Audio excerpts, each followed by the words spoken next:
Öksürük de aslında yine vücudun bir koruma refleksidir. Örneğin bir tozlu ortamda veya herhangi bir yerde bulunduğunuz takdirde genzinize kaçan, boğazına ve solununuza kaçan şey refleks olarak birdenbire öksürürsünüz. Bu aslında kendinizi korumak içindir. İnsan öksüremezse yaşaması çok zor. Yani öksürük vücudu korumak amaçlıdır. Ama uzun süre devam eden öksürükler bazı hastalıkların nedeni olabilir. Bazı hastalıkların belirtisi olabilir. Genelde çocuklarda böyle uzun süre devam eden öksürükler, bebeklerde en çok gördüğümüz, en çok sık gördüğümüz tablo akut bronşölit tablosudur. Astım, bronşit, yabancı cisim aspirasyonu, gastroözofajiyal reflü dediğimiz yani midenin içeriğinin yemek borusuna kaçmasıyla ilgili olan şeyler.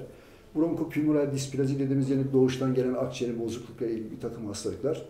Bunların hepsi kronik, uzun süre devam eden öksürük nedenleri olabilir.